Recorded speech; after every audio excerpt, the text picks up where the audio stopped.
ایک بڑی مزے کی میں آپ کو خبر سنانے لگا ہوں صدف، اور وہ یہ ہے کہ سندھ حکومت نے تعلیمی نظام کو جدید خطوط پر استوار کرنے کے لیے بڑا فیصلہ کر لیا ہے۔ اب اساتذہ اور طلباء کی حاضری ڈیجیٹل ہوگی، جس کے لیے چہرے کی شناخت پر مبنی سسٹم متعارف کرایا جائے گا، فیس آئیڈینٹیفیکیشن سسٹم۔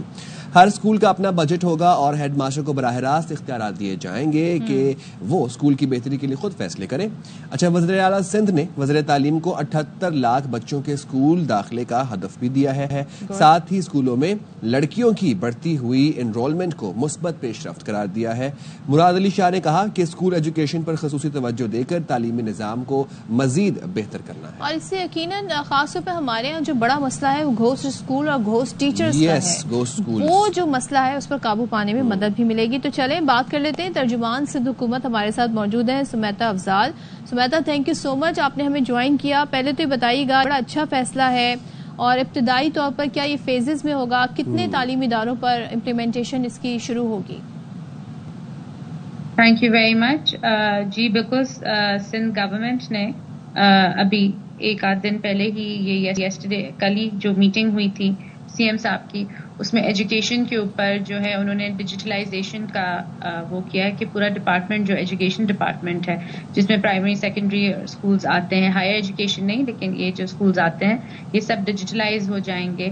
اور اس میں صرف ٹیچر، اسٹاف اور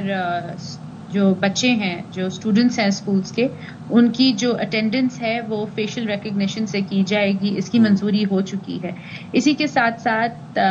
MNE جو مینٹیننس اینڈ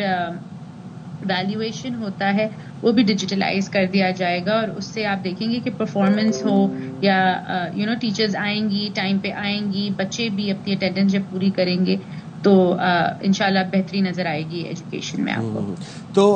یہ بتائیے گا سمیتا کہ چہرے کی شناخت پر مبنی حاضری کا نظام جو ہے، جو فیس آئیڈینٹیفیکیشن کا نظام ہے، یہ کب تک فعال ہو جائے گا اور یہ کتنا آپ کو لگتا ہے کہ مؤثر ثابت ہوگا؟ دیکھیے، یہ کل ہی اس کی اناؤنسمنٹ ہوئی ہے، تو آبویسلی تھوڑا سا تو ٹائم لگے گا۔ ٹائم لائن میں آپ کو ابھی اس لیے نہیں بتا سکتی ہوں کیونکہ آبویسلی سارے اسکولز میں کرنا ہوگا، سارے پرائمری اسکولز میں کرنا ہوگا، سارے سیکنڈری اسکولز میں کرنا ہوگا، سارے ایلیمنٹری اسکولز میں کرنا ہوگا، کیونکہ ہمارے پاس آلموسٹ 40,000 پلس اسکولز ہیں جو یہ ان ڈویژنز میں آتے ہیں۔ اس کے ساتھ ساتھ کل ایک اور بھی یہ چیز تھی کہ اب جو ہمارے اسکولز ہوں گے ان کو جو ہے ہیڈ مسٹریس کو جو ہے یا ہیڈ ماسٹر جو ہوگا، جو اس کو لیڈ کر رہا ہوگا اسکول کو، ان کو اپنا ایک فنڈ، انڈیپینڈنٹ فنڈ دیا جائے گا۔ تو وہ جو اپنے جو انہوں نے کوئی بھی چیز انہوں نے ٹھیک کروانی ہے، روف کا ایشو ہوتا ہے، اب اکثر سنتے ہیں ہم، کیونکہ جب سے فلڈز آئے ہیں بہت سارے اسکولز ایسے ہیں جو ڈیمیج ہو گئے تھے۔ آبویسلی 20,000 اسکولز جو ہیں وہ ہمارے سیلاب کے بعد جو ہے وہ سیویئرلی متاثر ہوئے ہیں، اور کچھ تو آپ کو اراؤنڈ 5,000 کے لگ بھگ اسکولز جو ہیں وہ اس سال ADP اور PSDP کے تھرو جو ہیں وہ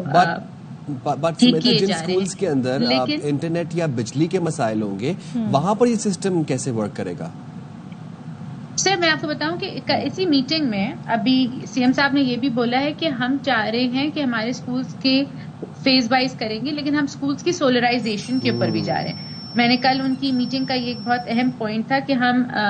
جو ہمارے رینوویشنز ہو رہی ہیں جو اسکولز کی، جن کی جو سیلاب کے بعد جو متاثر ہوئے تھے اسکولز، جس کا میں آپ کو کاؤنٹ بتا رہی ہوں، اپروکسیمیٹلی 19,000 کچھ ہے۔ جب یہ اسکولز فکس ہوں گے تو ہم فرسٹ فیز میں جو 500 اسکولز وہ کریں، ان کو ہم اپ گریڈ کر کے کرنا چاہ رہے ہیں کہ یہ سولر بھی ہو جائے اور وہاں پہ ہمیشہ جو ہے ڈرنکنگ فیسلٹی آف واٹر بھی ہو، تو یہ بھی اپ گریڈیشن میں ہے۔ تو سمیتا، آپ نے خود بھی ڈرنکنگ واٹر فیسلٹی کی بات کی۔ اگر ہم بہت سارے علاقوں میں جاتے ہیں، اسکولز کا دورہ کرتے ہیں، وہاں بیسک فیسلٹیز نہیں ہوتی، وہاں کا فرنیچر ٹھیک نہیں ہوتا ہے، فینز ہوتے ہیں وہ کام نہیں کر رہے ہوتے، اسکول کی آپ صفائی وہاں پر دیکھیں وہ معیاری نہیں ہوتی، واش روم صحیح نہیں ہوتے، تو ہمیں تو پہلے بیسک سہولتیں فراہم کرنا ہماری پرائیورٹی ہونی چاہیے۔ میں نے جیسے آپ کو بتایا کہ کل جو میٹنگ کے 2 مین پوائنٹس تھے، وہ میٹنگ کے جو مین پوائنٹس تھے، ایک تو ڈیجیٹائزیشن ہے، دوسرا جو میں آپ کو بتا رہی ہوں جو ہیڈ ماسٹرز اور ہیڈ مسٹریسز کو جو ڈائریکٹ فنڈ دے رہے ہیں، تاکہ یہ جو روزمرہ کی بیسک چیزیں ہوتی ہیں، تو آپ کو یہ ٹینڈرنگ میں اور یہ ساری چیزوں میں ڈیلے آتا ہے اس پروسیس میں. اب ایک اسکول کی ایک چھوٹی فرنیچر کی کوئی ریکوائرمنٹ ہے لیکن اس کو ٹینڈرنگ میں جانا پڑے گا یا اس کو کسی ADP یا اس کا ویٹ کرنا پڑے گا کہ اتنے سارے اسکولس کا جب فرنیچر اکٹھا خریدا جائے گا تو اس میں تو یہ ساری چیزوں کو ڈی سینٹرلائز کرا ہے اور ایک سولوشن یہ نکالا ہے کہ ہمیں ہیڈ مسٹریسز اور ہیڈ ماسٹرز کو اسکول کے اسپیسیفک اسکول کے ان کو جو ہے امپاور کرنا پڑے گا تاکہ وہ اپنی روزمرہ کی وہ پانی ہو, وہ کلیننگ کا سامان ہو, وہ کوئی بھی ایسی چیز ہو, فرنیچر کی ریپیئر ہو یا فرنیچر کی پرچیزنگ ہو یا مارکر ہو یا چاک ہو یا کوئی بھی چیز ہو, ان کے پاس وہ ایک ایسا فنڈ ہوگا جس سے ہر اسکول کا ڈفرینٹ فنڈ ہوگا. آبویسلی ڈپینڈ کرے گا کہ وہاں پہ کتنے بچے پڑھتے ہیں, کیا ڈیمانڈ ہے اس کی اور ساری چیزیں اس کو دیکھنے کے بعد یہ جو DDO پاورز ہوتے ہیں جس کو کہتے ہیں ڈرائنگ اینڈ ڈسپرس آفیسرز کے پاورز بھی جو ہے وہ ہیڈ مسٹرز کو دے دیے تاکہ رننگ اے اسکول یا رننگ اے فیسلٹی میں جو ان کو روزمرہ میں پرابلم آتی ہے فنڈس کے لحاظ سے وہ ان کو نہ آئے. ٹھیک ہے, یہ اچھا ہے کہ ڈی سینٹرلائز کر دیا گیا ہے. Thank you so much Smita, thank you.